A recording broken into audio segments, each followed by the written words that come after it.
another extraordinary presentation that we will hear in a moment. This is a very, very special one.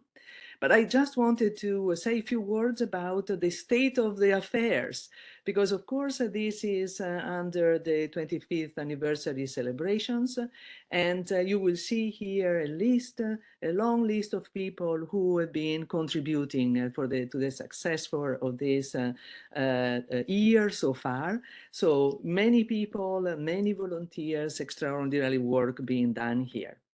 So we started, of course, by celebrating inspiring women and inspiring leadership.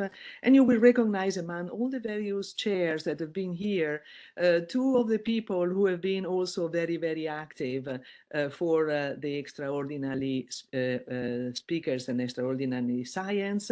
And one, of course, will be our speakers today. And of course, both of them, they have been also inspires leaders.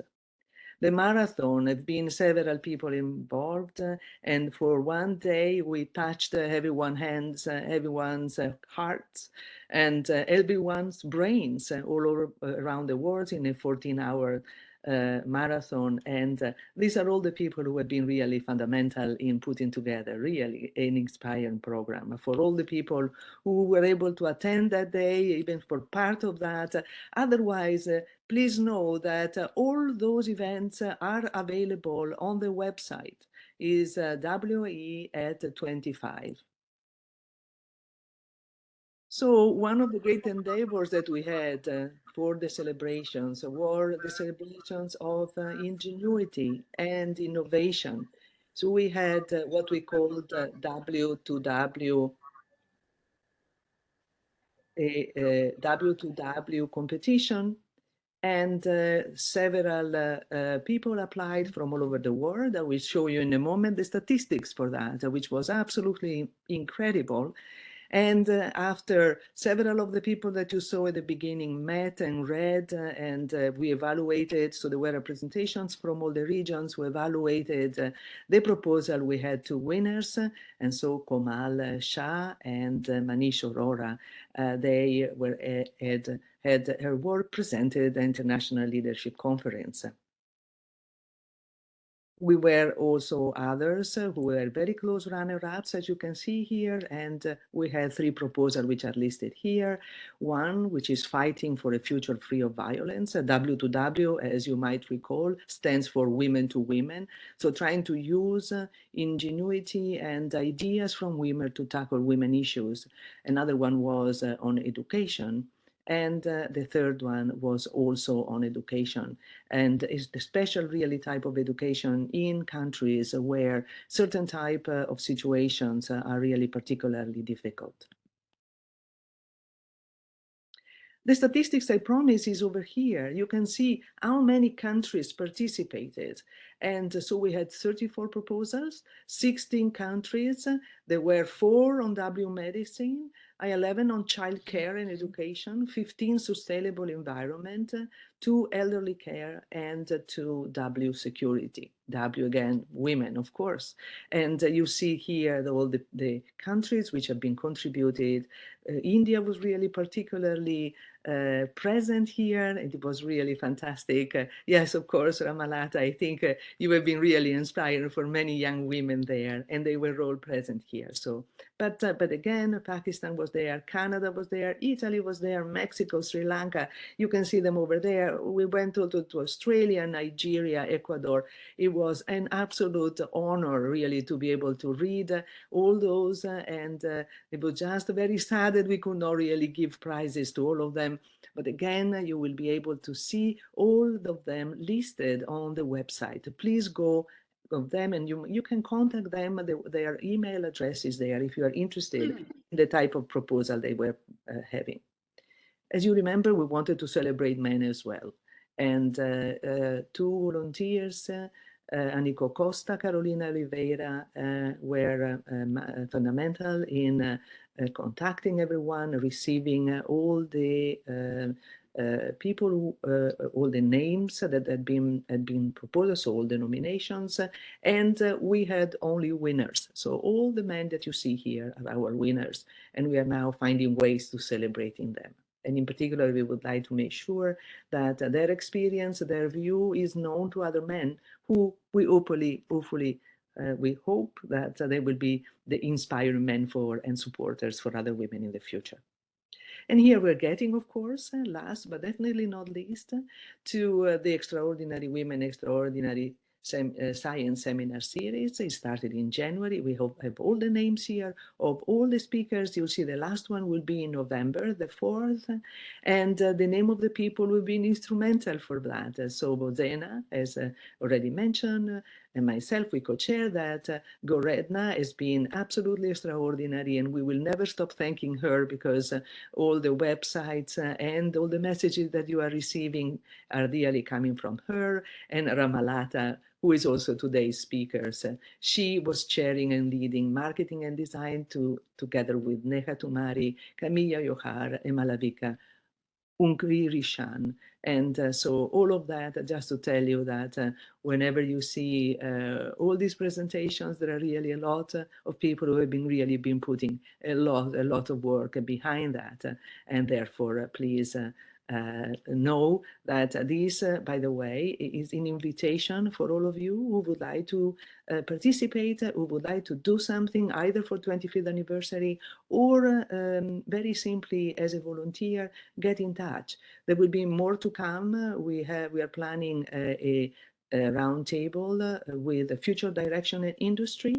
We have a plan, and I saw that Irene is here to have an event with the chairs of all the countries, the we chair of all countries in Africa. This is going to take place at the end of July, and more to come towards the end of the year. Keep an eye on the website for more. And I would like to thank you for your attention, and to pass the floor now to Bozena, who is going to introduce our speaker today. So thank you very much, all of you, and thank you very much, Bozena, for being really such an inspired co-chair, and in particular an inspired presenter. You are the best. Thank you. The floor is yours. How you raise bar very high.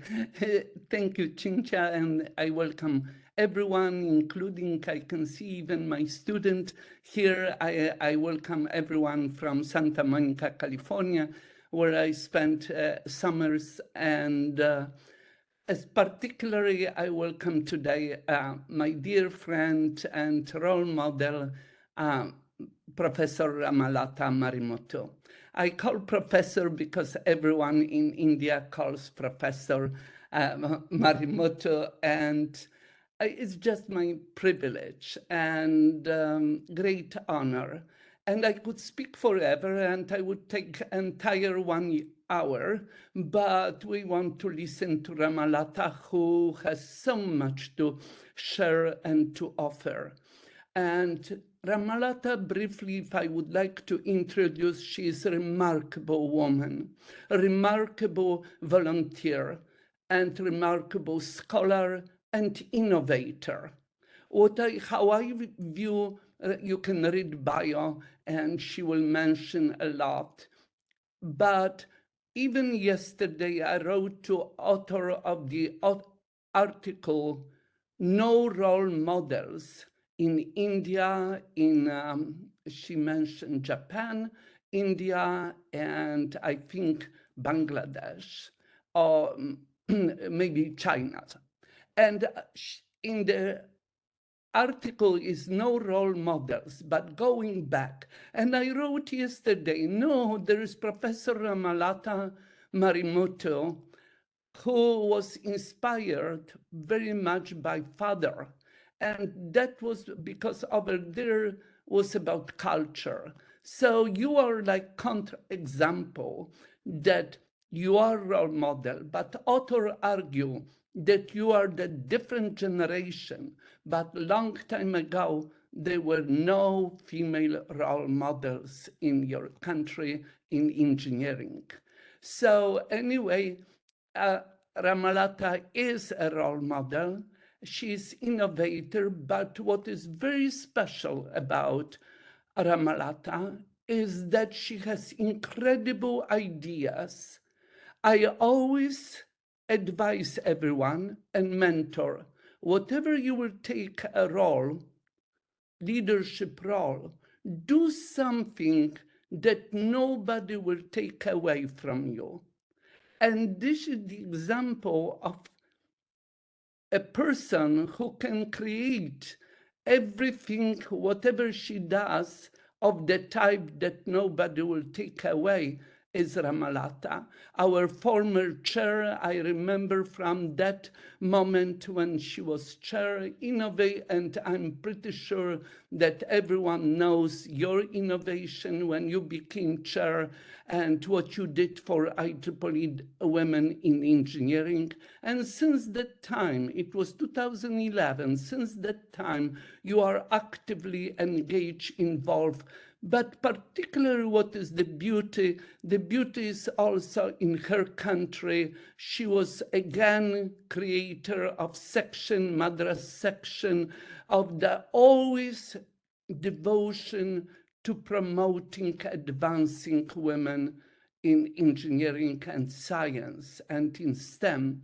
And additionally, recently we worked together on projects which I love. IEEE, yes, is still 12, and also on We Power with World Bank. So there is a lot of things that I benefit. My students, KU students, University of Kansas students, benefited tremendously directly because Ramalatha came in person and was in my class to inspire my students, but also remotely. So she is inspiring speaker, she is inspiring educator who beautifully converge research and education, and mentors like, I don't know, like the best conductor of the best on the world orchestra. I observe her, how she mentors her teams, and it's just like magic. So I would speak a lot, but here is Ramalatha. Let us listen to Ramalatha, and just please share with us that magic that you have, that magic in that, and love and your passion for computer science and secretary of computer science, every possible, leadership position in IEEE. And also IEEE recognized extremely highly Ramalatha with the recent big MGA award, Larry Wilson Award. So everything is just so special. Ramalatha is just great joy for me to listen to you on such an incredible occasion. You are extraordinary woman in extraordinary science. Thank you. Thank you so much, Bozana. I just have no words to explain your support and your sponsorship of my growth, in fact, for the past 10 years. And first of all, good evening to all the extraordinary women here. I would like to thank Cynthia, Bozana, and Gioratna for giving me this opportunity to be one of you today, to bring you some insight into my passion, the sustainable development goal. Thank you so much. Can I share my screen now, Gioratna?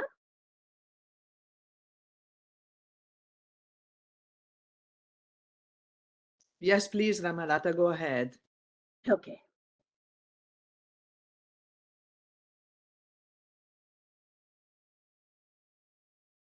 Is it visible? Yes. Okay, great. Thank you so much. So my topic today is education and sustainable development, a research perspective. This is me. Just now, Bozanna was explaining about me, and I just will give 1 minute of introduction about me, about my background. I come from a rural background, a small township in extreme south of India. And I grew up in a cocooned community where aunts, uncles, everyone have a say in your life. So when I wanted to do higher studies, naturally there was a position from everyone except from my father. And as Bozanna said, he was my role model. He came forward to support me, and he bore all kinds of oppositions from my neighbors as well as my relatives, and finally sent me to earn a degree, especially in engineering, because I was the first girl to go for higher studies in engineering in my community in those days. And after that, of course, naturally, he didn't want to support me for higher studies and all, because he said, already I have bore all the opposition for 4 years right now. Let you follow their rules and get married. So I got married, got 2 children, then started my higher studies. And I did 2 MS and 1 PhD and 1 diploma, postgraduate diploma. And I was an educator for 35 years, naturally. So I love education, learning, training, all those things. So that is my background, the reason why I have done so much of research in education. So the Sustainable Development Goals and its objectives, it speaks for the providing the best quality of life for everyone. Quality of life is defined by not one aspect, but multiple aspects. But if you take education, career enhancement, economic returns, better lifestyle, availability of luxury, comforts, all those things provide towards the quality of education and quality of life. But at the same time, it is impossible for us to achieve quality of life in all these aspects.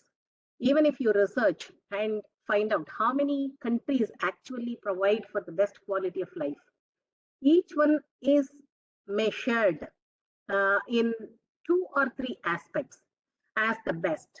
And the rest of that, everybody is trying.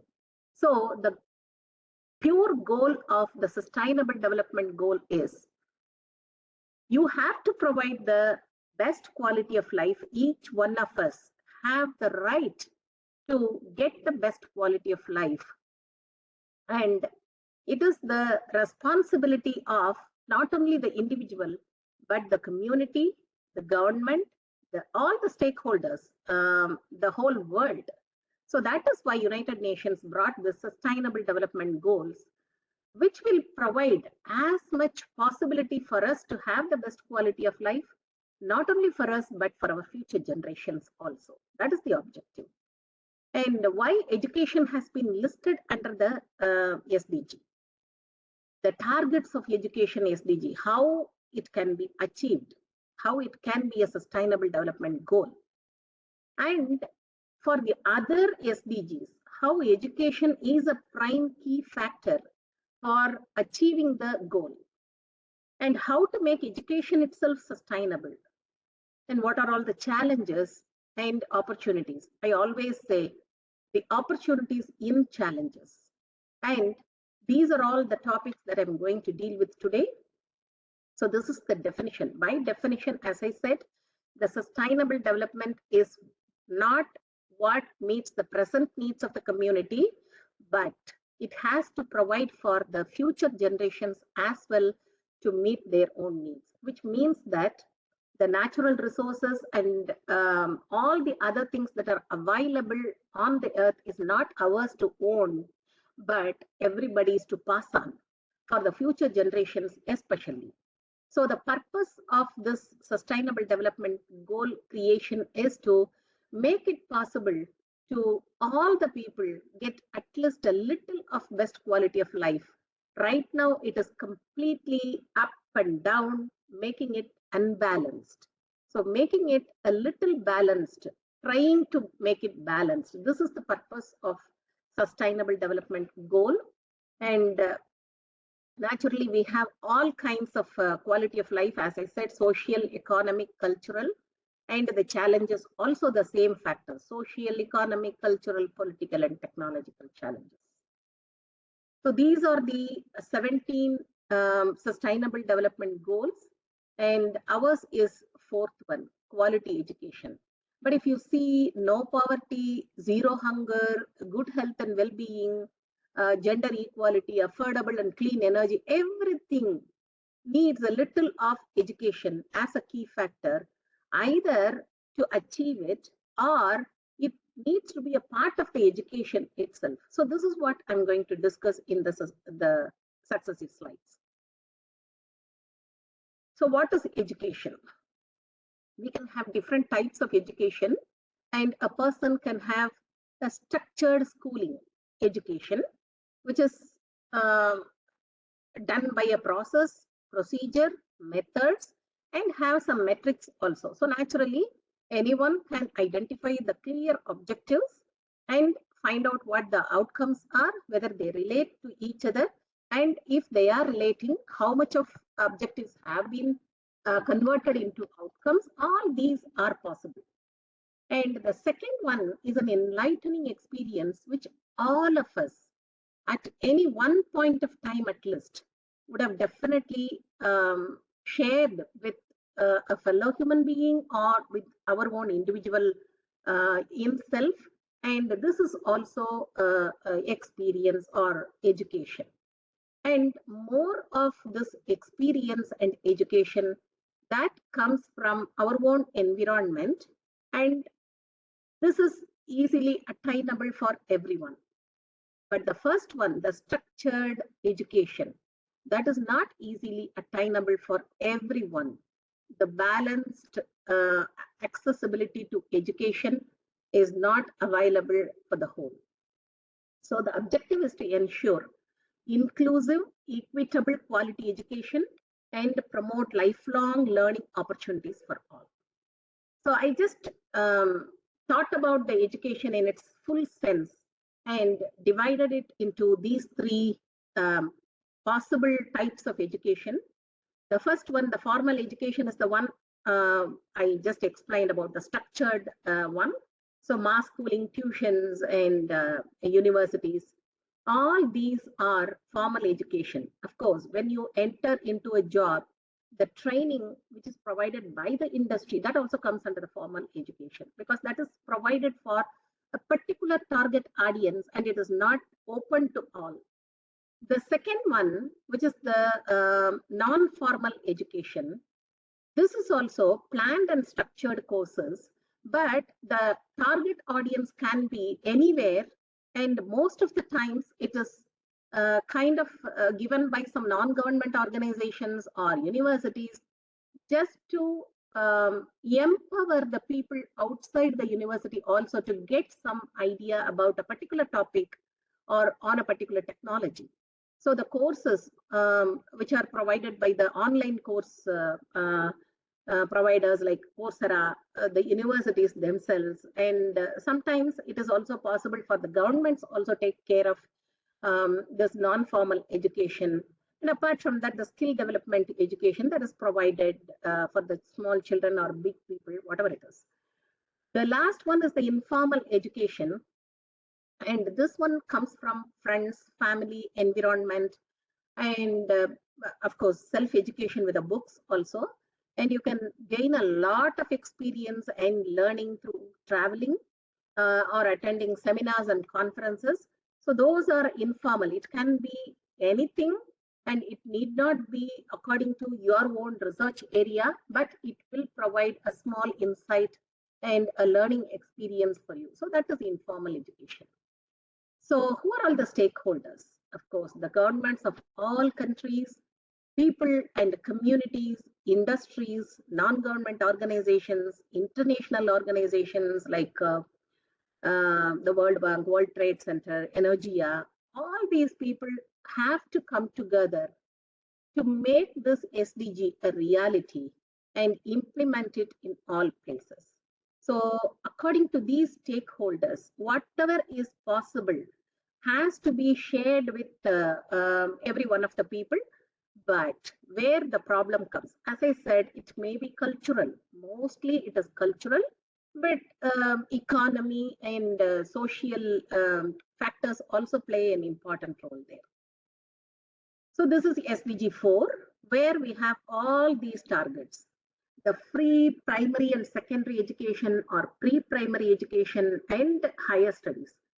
These are all the education targets that usually are aligned with the education that we know, the structured organization. But the one thing here, it is very important to know that here, when we say quality pre-primary education, it means that the small child, even before going to the primary education, they have to be prepared. So it means that the education can be from anywhere and everywhere, and you can have a small school also, or they can be homeschooled, but it has to be of the quality that is required. And what is the preparation that we are thinking about? Once a child is educated, they should be able to bring up their skills and probably go for financial returns. And these skills might be different for different people. So the relevance, the SWOT analysis, let us say, strength, weaknesses, opportunities, and threats are to be analyzed, and the children have to have identification of their own strengths, then skill development, and which will lead to career enhancement and a financial return. And naturally, as I said, the balanced education is a must here. So eliminate all the discrimination in the education, and even for the marginalized groups, at least literacy and numeracy is very important. And the next thing is, everyone have to know about this sustainable development goal, and the awareness has to be created about how they can also contribute towards that. So these first 7 targets actually go for how the SDG can be implemented. But the last 3 actually go into how it can be started, like providing the schools, providing the scholarship for the education, and qualified teachers. Especially I have seen in India, in rural places, we don't have qualified teachers in some of the schools. So this is one of the important target of SDG 4. So these 3, the last 3 actually is the complete responsibility of the governments and higher level stakeholders, and the first 7 can be taken up by anyone and everyone to provide a pathway for establishing this education. So as a key enabler for the sustainable development goals, how education provides for it. This is an essential goal. As you know, first of all, many of the people don't even know that there are something like sustainable development goals. And unless otherwise we provide awareness for them, then even the implementation of the SDG is a non-starter. So the methodologies that we have to provide on the basis of everyone's culture, economic background, and the governance, that depends on how it can be implemented, the outcomes, how the outcomes will come. So how it can be done. For the other SDGs, there are some direct references to education itself. For example, health and well-being. If the students or the children are not being educated about their health care, the menstrual education, and even the sexual education, then it becomes a hazard for the whole community and the whole society. So target 3.7 talks about that. The gender equality. If women are not provided balanced education, just like a man, or let us say girl is not provided as much of education as a boy, then what happens? Naturally, the economic growth of the country itself suffers. Then decent work and sustainable growth will not be a possibility without even starting with the education. And the responsible consumption and production actually talks about the gadgets that we use, the products that we use, whether they have been produced in a responsible way, whether they are producing CO2 emissions, uh, which will be a hazard for everyone, and what will be the life of the product. For example, I tell you, in India, um, many of the people drive cars and two-wheelers which are 20 years old, 30 years old, just because they don't want to change it. It might be for many reasons, but the amount of CO2 emissions that come out of that. Hello? The amount of CO2 emissions that comes out of that comes under this responsible consumption and production. Then climate change mitigation. Actually, climate change is a great point for us, all of us, to worry about, and educating people about the climate change is the most important thing right now. These are the SDGs which have direct reference to education, and there are some other SDGs where education is a factor to achieve. If we want to implement that particular SDG, then without education, it is impossible to achieve the implementation. For example, clean water and sanitation. If people don't even know what clean water is, why clean water is important, then what is the point of having clean water? And what will be the result of that? Children who don't have clean water will be sick. They will miss the education. Then education will not be complete for them. And in some places like Africa, the children have to go and fetch water from long distances, which means that again they will miss education.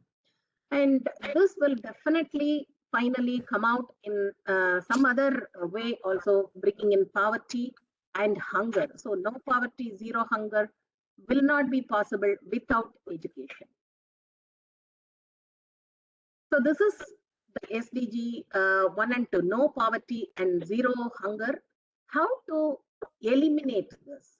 How education can provide a pathway for creating an awareness and make it into implementable, and at the same time, how it can be brought into bringing the stakeholders together. So if a child's social and emotional communication skills can be brought to a level where they can earn their own money, then naturally it is higher economic returns, not only for the family, but the whole society as such. And this is connected with the economic growth of the country itself.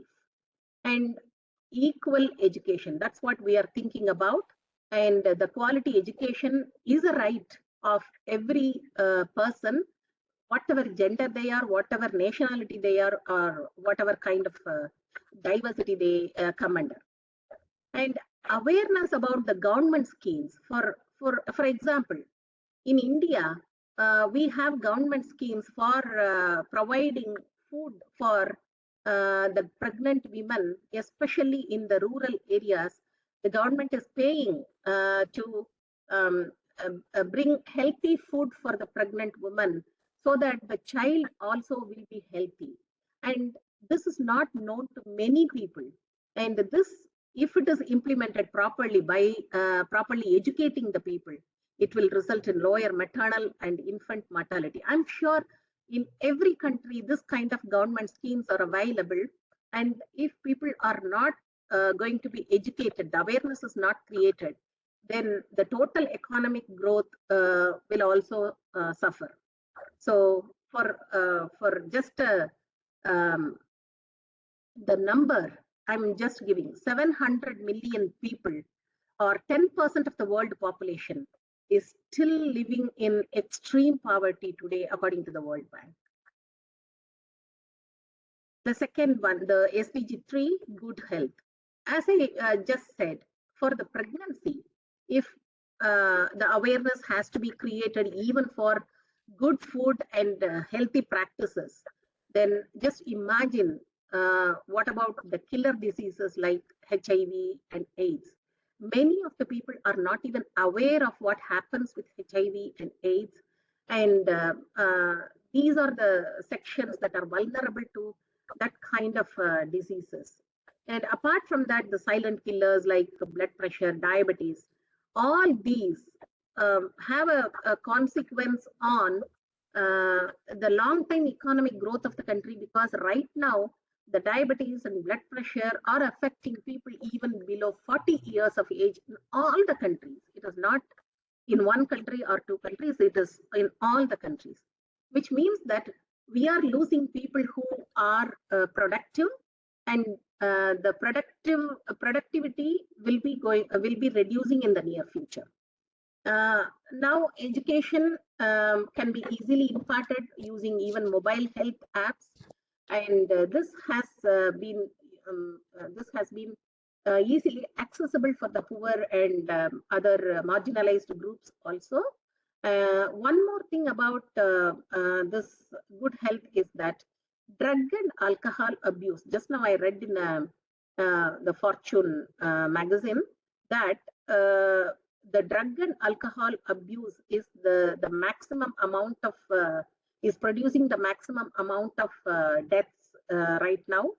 But at the same time, young people are the ones who are affected by it. So now let us talk about some statistics. More than 6 million children are still dying before their 5th birthday each year. Is it because of anything else other than health issues? Definitely it is the health issues. They're not having access to vaccines. And though the governments are making every possible awareness programs, providing free vaccines to everyone, still the number is abominable, I would say. Next one is gender equality. When a society is thinking about men and women balancing together, that is the actual society with a good quality of life. Because if half of the population is not going to be paid for their work, of course, women are working always.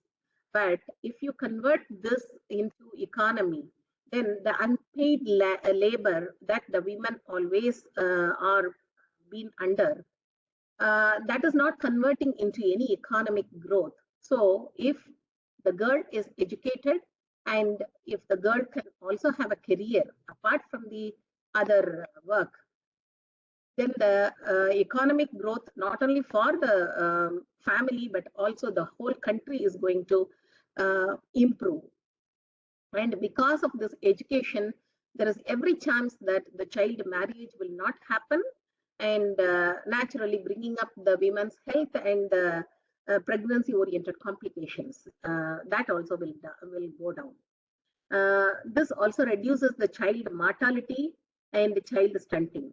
Recently, I did a research on the complications of the pregnancy to find out how these complications actually affect the health of the child born. And we found that many of the children with autism, epilepsy, dyslexia were brought under the category of women having stress during the pregnancy. So this shows that making it impossible for the women to think about the child, that is under, because of the economic independence that is not given to her. And if economic independence is given to her, then the stress actually comes down. So the education systems empower them, and this empowering has been happening slowly in all the countries, but still 49% of the countries only have achieved this, and that too only in primary education. And as it goes on, the percentage decreases. And in upper secondary education, it is only 24%. Next is clean water and sanitation. Lack of clean water affects everyone's health naturally. And just before I said, bringing the water is also the responsibility of the children in some places, which makes it harder for them to go for the education, and no place for them to think about or learn about the menstrual cycle, the basic hygiene, cleanliness, all these things. And 663 million people still remain without access to clean water, and lack of water itself affects 40% of the world population. The next one is affordable and clean energy. Naturally, every one of us know that the energy right now that we have been using is from the non-renewable sources of the world, which is fast depleting, and it is not possible for us to leave any resource for our future generation. So that is why the switching to the renewable energy sources has been given a very high importance by the governments and United Nations. Still, this energy availability through the non-renewable energy sources is a major source for many of the countries. The way they are trying to switch on to the renewable energy sources actually is because of lack of education. Lack of education can be overcome through awareness creation, awareness backgrounds. This means that at least in the future, the energy will be 60% of that, 60% of the energy or 70% of the energy can be converted into from the renewable energy source rather than having it as 40% right now. Decent work and economic growth. This comes from as an outcome of many of the SDGs that we discussed right now. So clean water, clean energy, education, all these are required if the children are to be freed from their child labor and other problems, and if they are going for, if they have to go be given education. And you can see that the statistics is staggering. The population of the young people without the skills, necessary skills, training, which is necessary for their earning, for their lifetime earning, it is expected to reach nearly 2 billion by 2030. And it is staggering, I would say. The last one, last but one, the responsible consumption and production. As I said, whatever products we are using, whatever gadgets we are using, how many of us think about the amount of CO2 emissions that it creates and how much of energy that it's consuming, and so converted into the amount of non-renewable energy sources that we have consumed till now. We don't usually think about all those things, but that has to be in our agenda if we are going to develop into a wonderful society with the best quality of life. So as a statistics I have given, of all the food produced, 1/3 of it usually is wasted, and less than 3% of the water is available in the world is the fresh one, of which 2.5% is frozen in Antarctica, the Arctic, and the glaciers, which means that we have to make do with only 0.5 of the clean water available. And because of this, more than 1 billion people still do not have access to fresh water. Very important point is the climate action, because right now, whatever we have been doing with all these usage of non-renewable energy sources and the other sources that we have been using, fastly depleting them, have come down to a level where now world has taken the future into its own hands, and the warming, the global warming that it created around 20 years back should have been a warning for us, but we have not heeded to that warning. And till now, we have seen that the average global temperature is increasing by 0.85 degrees C. And because of the glaciers melting and other things, the sea levels are rising, which means that the amount of landscape that is available for our dwelling is going to reduce. And the statistics for average sea level rise is predicted to attain to 24 to 30 centimeters by the year 2065. And by 2100, it is going to be around 40 to 63 centimeters. This means that at least 10% of our landscapes will be gone under the sea. So now let us talk about, I stopped with the 13 because these are all the most relevant ones to the education. 17, of course, is partnerships, but whatever I'm going to explain about our own activities that we have done under these SDGs, I will include all the SDGs. So the challenges and opportunities. So the challenges, as I said, is lack of awareness for everyone. And there are some groups which are actually actively opposing some of the steps that have to be taken by the governments. It might be because of political reasons or economic reasons or social reasons.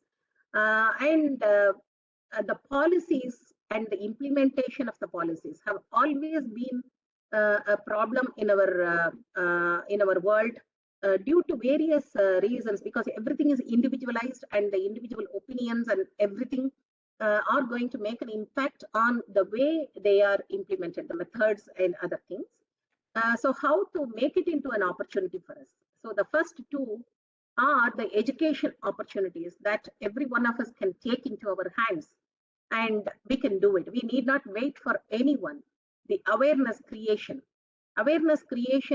on all the SDGs, how they are going to be implemented.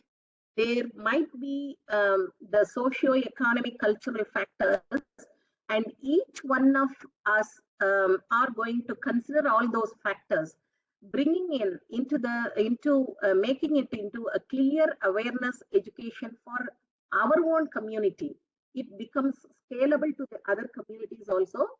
Just convert into, depending on the culture that is needed, naturally it becomes scalable and we can implement it all over the world. So once somebody takes an effort, many of us can join in and bring it into a great outcome, and this can be, when it is proved, this can be scaled to other places. The second one is a byproduct of the first one, awareness creation.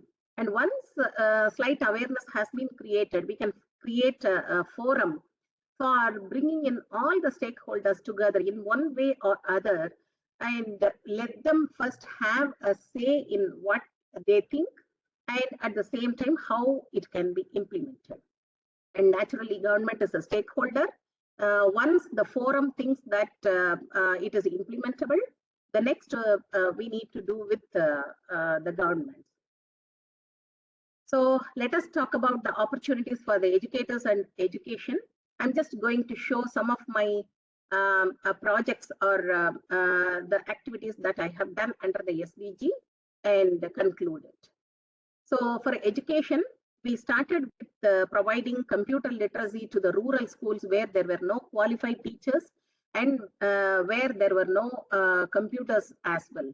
So this we implemented by not only educating the school children, but also their teachers. For every workshop, we invited 2 of their teachers also, and we provided this computer literacy. And we did a competition on global warming in 2009. We did it in a small way by going to a school and asking them to bring out some projects on global warming. And we said that we will come and evaluate it and give you the prizes. But I was astonished to see the principal was so energized by the topic, and she created a platform for every one of the child in the school to bring out something. Even the kindergarten children came out with a chart to explain about some of the areas, global warming, renewable energy sources, anything. And it was really wonderful to see how the awareness was created. And it is not only for some of the children, but the whole school, the teachers, the parents, and the community nearby. And this is one of our pet projects, which we did for a tribal village where energy was not available, no electricity. And around 15 years back, not 15 years, it was also done in 2009. So 13 years back, one of the school nearby, Sompur, Tumkur was the place, and Siddhaganga Institute of Technology student branch, they came forward to support me, help me in bringing electricity to this tribal village. There was no need for the electricity for these people because they didn't come out and ask. The only place where they were stumped were when the children started going to the school. And it was in another town where they had to walk for 5 kilometers. And by the time they returned, it was around evening. And because these people had never had electricity, they usually go to sleep by 7 o'clock, 7:30, by having dinner at 6 o'clock. And this created a problem for the children because they started dropping out of the schools. So that is why they realized the necessity of electricity. And then the school children, they also did an innovative outcome because they, along with the electrician from their college, they wired all the 15 houses. It was only 15 houses. And I provided only $300 from Region 10. And they got this $300 and got the materials, but they learned wiring and they wired all the houses, 15 houses. And the college was so inspired by their enthusiasm, and they also helped in bringing the authorities and bring electricity to them. And by thinking about disability, everybody will know about the autism screener system that was done by Sampath Kumar Veeraraghavan for the children of the Maduram Narayanan Center for Exceptional Children. So they had a training program called Upanayan for the children, which was started by Mother Teresa. And the problem was identifying autism before they were 5 years old. Unless otherwise they are given training before 5 years old, it is not going to help them for the lifetime day-to-day activities. So he did this autism screener system, and he was able to complete his higher studies on the basis of this in Tufts University. And now everyone knows him as the side chair and the present hack chair. This is another one of our projects, the writing aid for the dyslexic children, where we could identify the pressure that is given by the child on the pen or the pencil she or he will hold. Usually they have a very poor fine motor perception, and the pencil or the pen will fall down many times. So this is to help them identify how much of pressure they are putting on the pencil. And once they are giving a correct pressure, there will be no indication. But once the pressure reduces before the pen or pencil falls down, this will give an alarm so that they will immediately hold it tight. This is again another one where for the epileptic children, we created a gait corrective walking mat with load sensors underneath, just to give them training for walking in a straight line. This was requested by the SRM Paramedical College for their occupational therapy unit. And we created this. And here also the child will walk on the mat. As long as they are straight, then there will be a beautiful music. But if they come out of the mat, immediately there will be a screaming sound to alert the child. And based on our partnerships with the California State University Northridge, with Dr. Ramesh, we conducted one international conference on assistive technology, where we got the partnership of the Kovai Medical Center Hospital Occupational Therapy Unit, And we created this project, the AFO, which is for the drop foot. So ankle foot orthosis is for people who have a drop foot problem, and this is to make it horizontal so that they will not have a foot slap or a toe slap. And environmental education, with the help of an environmentalist, we provided training for the children as well as the women of village in 2008 on smokeless chula and fireproof thatches, because everything was thatch, and they didn't want to change the type of houses. Naturally, they couldn't afford it. So we provided a method of reducing the fire hazard. So by providing the fireproof thatches, we were able to help them. And this one is another project on smart agriculture, where the connectivity between the products of the farmers and the consumers was maintained with the help of a mobile app, which is very easy for the farmers to follow. Otherwise, it is very difficult for them to have any communication with the broader audience, and naturally intermediate people were earning so much, not the farmers. So we reduced that through a mobile app, and we launched it in 2019 with the support of IEEE Foundation. This one is another of our projects, where one of our villages called Kembanaikan Palayam, they had filthy water due to some reason, seepage from the nearby tobacco factory or something. But the water from the ground was filthy. It was good at first, but after 4 years or 6 hours of standing, there was a bad smell that started to come out of it. And after that, it started also turning yellow. And finally, after 6 hours or 7 hours of stagnancy, the water was totally undrinkable. Imagine the plight of the people who were under poverty line. They could not even cook the food and keep it for 4 hours. So they had to cook for every time, but which was impossible because they had to go for work. So we brought a sample to our bioengineering laboratory, and we used many of the natural herbal filters like tree barks, vegetable waste, seeds, then dried leaves, all these things, 17 things we tried, where we were able to change the pH of the waters in such a way that the water was able to stand for 8 hours and 12 hours, and the cooked food was able to stand for 8 hours. So this was another of our projects where we were able to give. This is a very simple solution. We just asked them to take moringa seeds, dry them, use it as a filter, and the water will stand for 12 hours. They are able to use it now. So some of the international collaborations, which is a part of the SDG as partnerships for achieving the goals, the 17th goal. This was also achieved with the help of other universities, just as Bozanna said.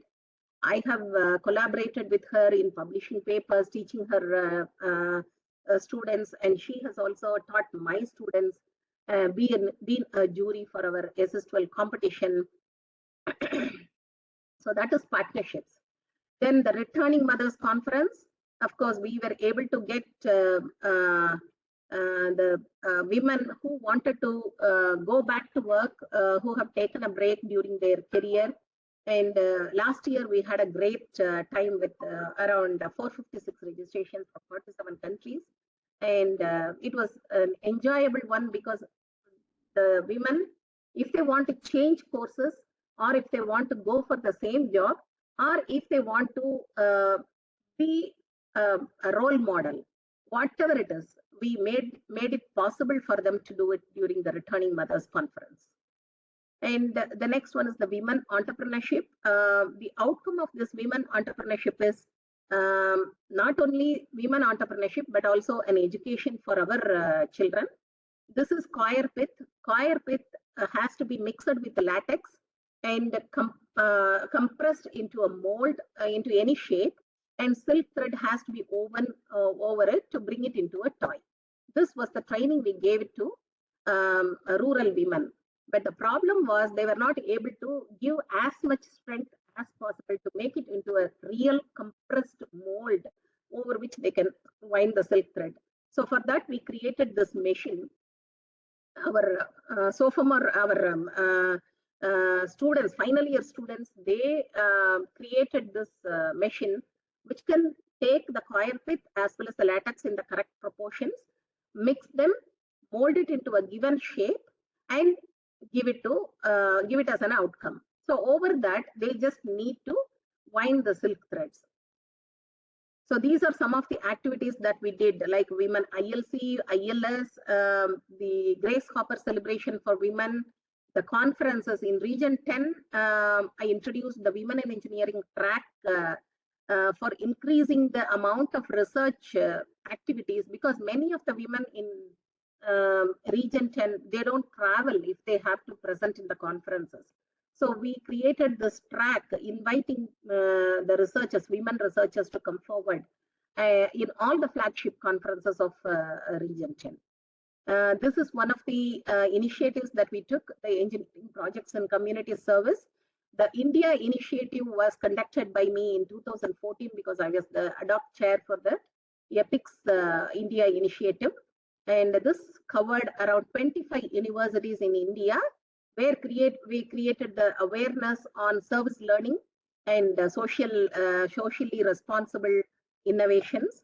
And now nearly 8 universities have introduced EPICS in their curriculum itself. This is our international project competition. Everyone knows about this.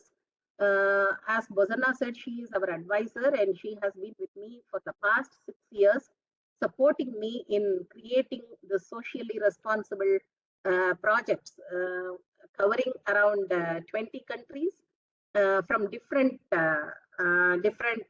age groups. Even the school children, they have a track called Junior Einstein track, and the college goers and the young professionals, they also provide projects. And the most important thing out of this is, every year, at least 2 or 3 products come out of it which are incubated or commercialized, and at least 2 or 3 startups also come out of this competition. And every year we track them, we follow them, and ask for career enhancement data. So this is some of the statistics for that. And based on the research of seeing all these activities, we found, I did a survey and I brought out this research output also.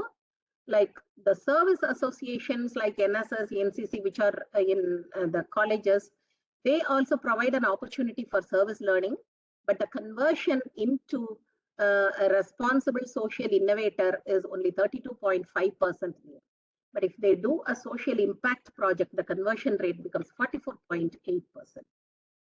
And based on this, now we have started one company also called iExplore Foundation for Sustainable Development, with the whole idea of bringing youth empowerment through sustainable development goals itself. So they need to learn the skills and bring out the sustainable world, not only for themselves, but for the future generations as well. Thank you so much for the opportunity given to me. I hope I have not taken much time, but I'm sure it is a little late, but I'm ready for any of the questions. Thank you so much. Thank you so much, Ramalatha, for this inspiring talk. And what you show, what is demonstration, and the biggest takeaway from this presentation is how beautiful, powerful, and exciting is project-based learning and teaching. So this is message to each of us in education, that there is nothing more exciting and powerful and effective as project-based. And for sharing this is, thank you so much. I will open for questions. If you have questions, please unmute yourself and ask question directly. Hello. Sure. Yes. My name is Sophia from Kenya. I have a question about the I Explore Foundation. Okay. Is it available to African countries or is it just limited to? No, no, it is not limited to any country or any community.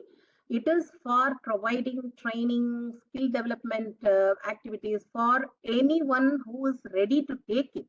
So it means the whole world. Of course, it is available for African countries also.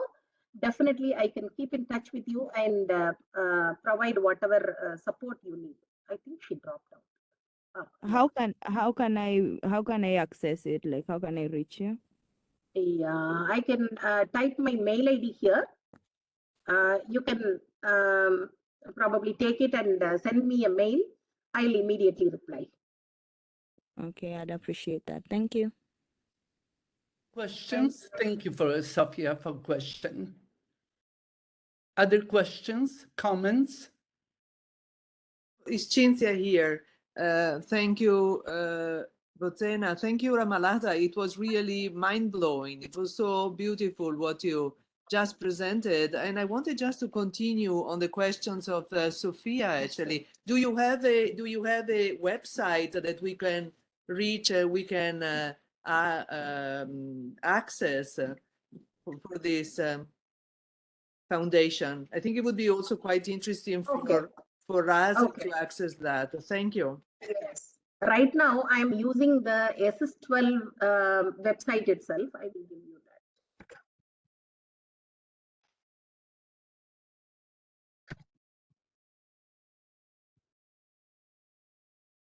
So this is our website for SS12, and I'm using the same for providing all the videos and other things.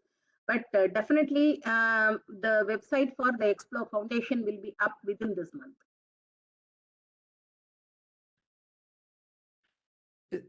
Thank you. Also, Ramalatha, if you can see chat, you have very good question. You have many years of experience how to overcome the situation which makes us feel down. Can you see this is That's a great question. beautiful question. Beautiful. Definitely. Question. Wonderful. Thank you, Akshaya. In fact, every one of us feels down at one time or other. It is true for everyone. But at least for 5 minutes or 10 minutes, definitely we will be just pondering over whatever that brought us down. But we should train our mind to bring ourselves to think about something where we were very happy. Because none of the situations that is going to bring us down would have been because of something which we did intentionally. It will be because of something which we did non-intentionally, or because somebody else did the same non-intentionally. So the first thing you have to think about is, this is only a situation, and how to overcome this. The first thing you need to do is, you are not meant to be in that particular level at all.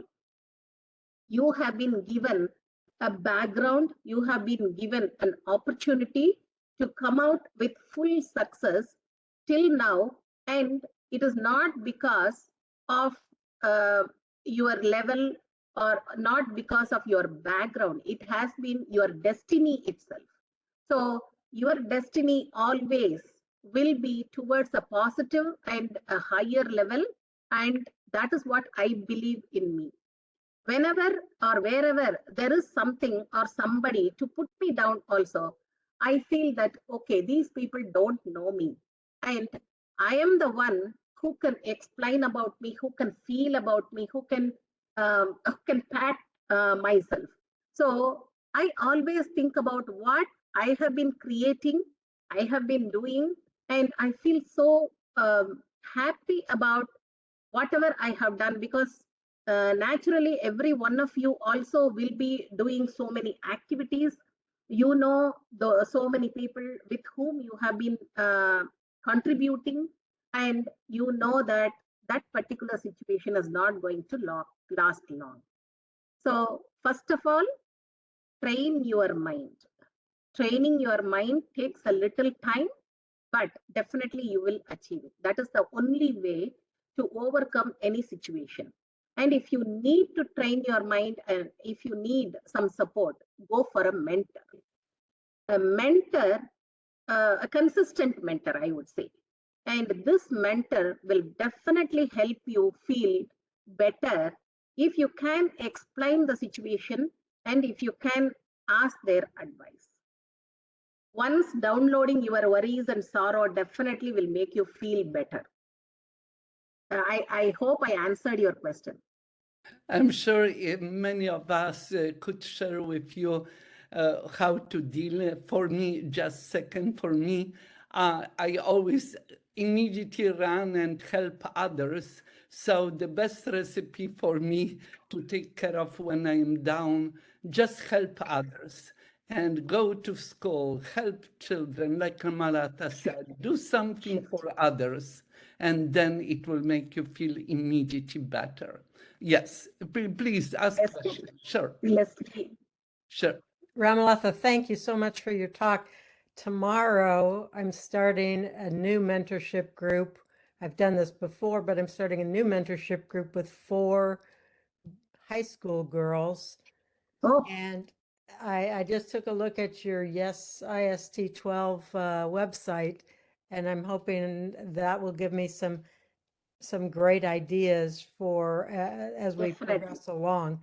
But I've done this before and had the amazing results are that the girls I mentored all went on to study engineering. Now, Oh, that's fantastic. yeah, and they have now jobs with Google and Intel and Apple. They're just doing great. So I'm inspired by you. I have always been inspired by you, and I'm going to keep up what I'm trying to Thank do. you. Yeah, Leslie, bring to attention that competition. I became, as Ramalatha said, big fan of that. In 2016, Yes. I was able to attend in person. And my story is I was so excited that students asked me to stay longer. And I changed my flight back. I didn't care how much it cost me. I changed and I stay and I enjoy. And up to now, I remember some project for vision, for water. Oh my goodness, it You was know, just that is a great beautiful. idea. I will bring that up because I find that having a competition really inspires the younger people. That's Definitely. And so, And in fact, this junior Einstein track was started because a schoolboy insisted on competing with the college people in 2016 when Bozana was there. I told him, no, I cannot allow you because you are not of age. But he said, no, I want to display my project. You have to allow me.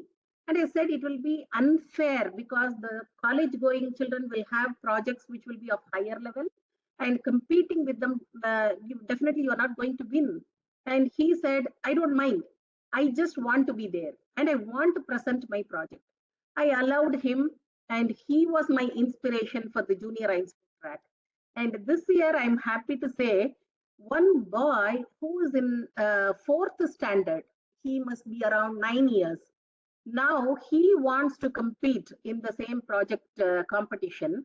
In fact, we have announced that it is only for 12 to 17 years of age. But this boy is so insistent. I said, okay, come on, let us have you and exactly, enjoy. exactly. Just open the door. Absolutely. Yes. it's And great to Anyone keep who in. wants to come and and present, and yes. And it and is going to be a virtual one also. So anyone in anywhere in the world, if they want to present, definitely we are going to open the doors for the presentation. And I'm happy Bozana will be there I and will be Eric there. from Computer Society will be there. There will be so many people from all over the world as jury members. And we are going to open it up for industry engagement training also, because these children, they don't know about standards. So we want to teach them about the industry standards, and we want to teach them about business models, how they can bring it into a product. These are all going to be there in those 2 days in September. It is going to be really exciting, I tell you. Oh, And this is great. and This is just and in time, just good yeah, timing. So and thank you so currently much. they have this week, they have also project-based learning campus and sorry, camp. And I attended one night. It was very late, like almost midnight in Kansas, in California time. And I thought I announced I will join you only like for half an hour because it's very late. I stay until the end. I couldn't believe those beautiful children, 8, 9, 10, with gorgeous respect, interest, innovation. Oh my goodness, I was like in heaven. I stay all night. And I was inspired by those young people because this is our future. And Yeah. this is what you present is our future. So how we cannot smile? We can smile. Even those countries that have war, you know, as Ramalatha said, education is the best cure. So those refugees from Ukraine who are in Poland started with education without any regulation, like Ramalatha. Open your competition for everyone. Everyone. Poland open education schools for all those refugees, almost 3 million, because education is really like magic. I call magic. It's cure. You will always, if you learn, you will deal with all obstacles, with all Very the, true. Very true. yeah. All right. We are absolutely, Ramalatha. Cynthia will finish in a moment, but we could discuss, as I said, you know, that education, and you brought in such a beautiful new framework, that education. So I love that. I will be following up, and I already have an idea for our new article for that Wonderful. universal access, but Yes. diversity and inclusion, equity, you have everything in that. So this is terrific. Thank you so much. Cynthia, floor is yours. Thank you. Thank you, Bozena. Thank you, Ramalatha. Thank you, everyone, for your interventions and very beautiful questions and experiences, and of course, forward-looking. And I would like to close this very beautiful get-together and inspirational presentation by saying that we will have another presentation next week. So we have an exceptional this was an exceptional day, but we will restart with the 2 weeks round next week. We will have two, in fact, extraordinary speakers, Katina Michael and Roba Abbas.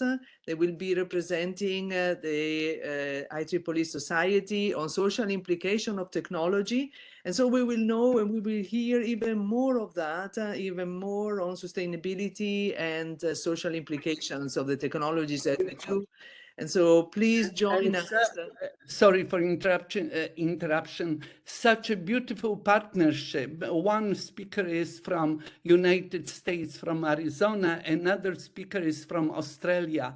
So you have all these boundaries. Yeah. East and West. And collaborations, of course. So thank you very much again, everyone. Ramalatha, as usual, and see you again soon. The presentation has been recorded, so please pass the word. There will be all these beautiful talks recorded available on the website. So thank you very much, and have a great Thank you night. so much. Thank you. Great Thank you, day. everyone. And belated Happy Women in Engineering Day also. Yesterday was the Women in Also, Engineering Day. That's true. That's true. but also we have today that event during IEEE Board of Directors meeting. So, you know, they all decisions, and education is huge part of that. So we are lucky being under IEEE. Thank you. Thank you so much. Have a nice day. Bye. Bye-bye. Thanks. Bye-bye. Thanks.